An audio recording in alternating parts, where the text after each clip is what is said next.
Hello everyone, this is Ashee from Crafting with Ashee and welcome to this paper crafting tutorial. This is the cute card we're making today, featuring the sweet jar Stampin' Punch from Stampin' Up, and I just love this little jar here with all of these little sweeties inside it. It's so bright and happy with a lovely pink colour.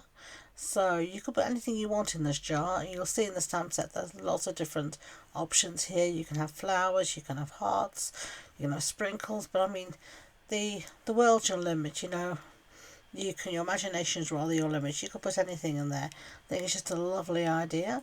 So we're going to be using quite a bit of this to make our card. So you can see here I've already stamped the jar image on the lid, because when I first made this card I wasn't sure how many of them I'd need, so I stamped a few extra and I didn't use them, so waste not want not. So let's stamp our inside, and we're going to use the hearts this time and see whether we prefer the hearts or the flowers. So let's just stamp this in here and see. Just ink it up. I'm just using some Melon Mambo ink, and there we've got hearts. So I'm going to stamp the other one as well and see which one I want to use or prefer.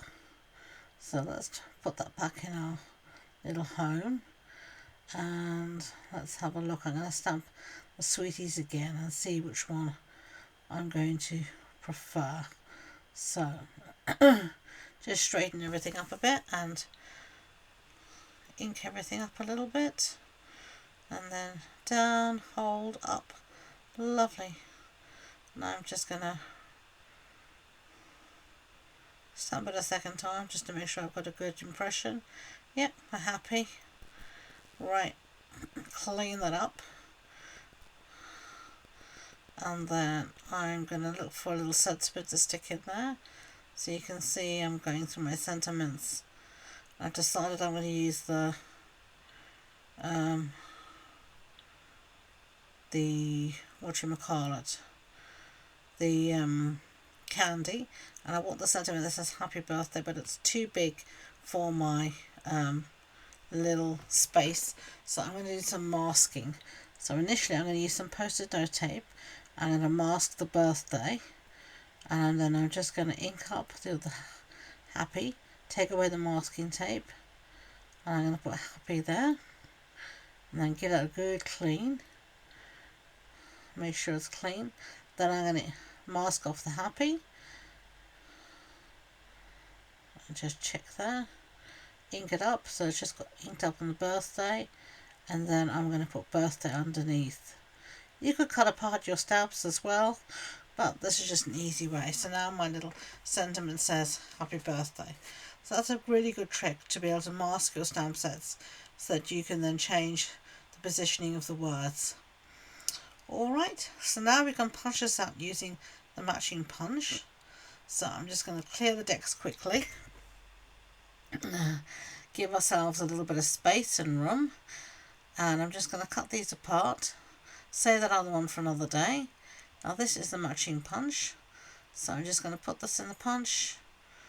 And always punch from the back side so that you can actually see what you're punching. There we go. And then I need to punch one of these lids. Now I don't have my piece of paper is too short, so I need to create a little handle. So I'm going to use post-it note tape again. Post-it notes are invaluable in crafting, I have to say.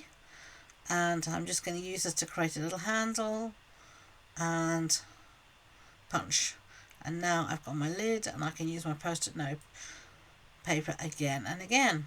Alright, lock up the punch, and there we have our little jar. So now we can start to put our card together.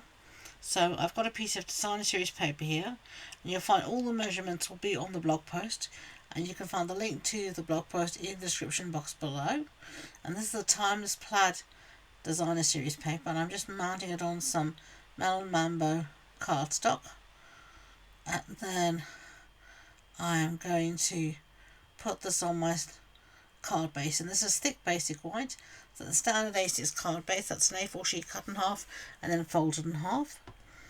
There we go. So now I've got a piece here of Melon Mambo cardstock that I've put through the Spotlight on Nature dies, and you can see here you've got a whole range of different dies, different shapes, different patterns, different sizes. So I've chosen this one, and I'm seeing now what I'm going to do. I should have made this at the very beginning. I should have wrapped this around my card before I stuck it down, but I forgot. So I'm just going to see if I can gently ease up the edges, and I can. So now I'm going to put on the back of this just some tear and tape, and this will help stiffen up your ribbon and will also help it to stick down. And luckily enough, the tear and tape is just the right width for my ribbon. Give this a little burnish, little push down so it sticks properly, and then get that pesky backing off. And I'm just going to tuck in any bit of adhesive that's hanging over the edge, and now I'm going to lay that down there, and then I'm just going to tuck if I can, otherwise I'm just going to cut off the bits like that, and that looks lovely. Right, so now we are going to try and attempt to tie a bow, and if you know me and bows are not the greatest of friends. I do like them, but I do struggle with them despite all the different ideas of doing it. I still struggle to make a decent bow. Some people, have this technique and they can make the most beautiful bows and everything's pointing in the right direction and it all looks so wonderful. Yeah, that's not me. I wish it was, but it isn't. Right, so now we're going to stick this down with some glue dots, and this is just some white ribbon, and you can find, as I said, all the supply list linked below in the description box, as well as on the blog post. So there's our little ribbon. Now we're going to stick down our circle, if my glue will work. There we go. It didn't want to participate today. And whack that on. Lovely. Now I've got my jar here, and I'm just going to attach the lid to the base. There we are. Now I want to wrap a little bit of twine around the top of my jar, and yes, I'm going to try and tie another bow. And this is the Pack Your Bag twine, and it comes in a pack of 3, and this is actually, the colour is Strawberry Slush, which is a new returning in colour. I say new returning because it used to be an in colour many moons ago. I can't remember how many moons, but at least more than 10 years ago. And it retired, and I was very upset at the time it retired, but it was one of my favourite colours. And I'm very happy to say it's come back. So here you can see me trying to tie a bow using this colour. And it's just slightly lighter pink than Melon Mambo, so it actually does pop against the background quite nicely. And I'm going to fiddle around with this bow and make it absolute pig's breakfast of it until eventually I manage to find something that's going to work for me. I don't know about you, but when things are so small like this, I really just, I don't know, I struggle. What things in crafting do you struggle with? Is it making bows? Is it tiny embellishments?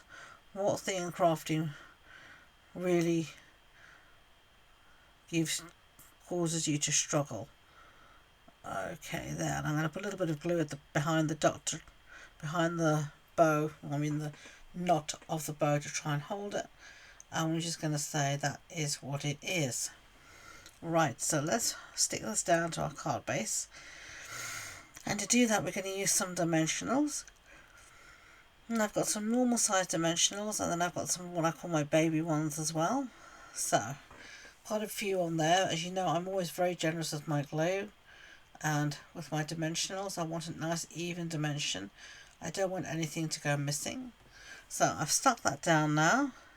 And now's the fun bit. We're going to do some embellishments. And these are the Basic Grey and Smoky Slate Pearls. And these are an online exclusive. So you won't see them in the catalogue, but you will see them in the online exclusive section of the website. So there are our 2 cards featuring the Sweet Jar Stamp and Die bundle from Stampin' Up. If you've enjoyed this video, I'd be grateful if you could give it a thumbs up, and don't forget to hit that subscribe button. As I said, if you want more information on the project, you can find it on the blog post. Until next time, enjoy being creative. Bye.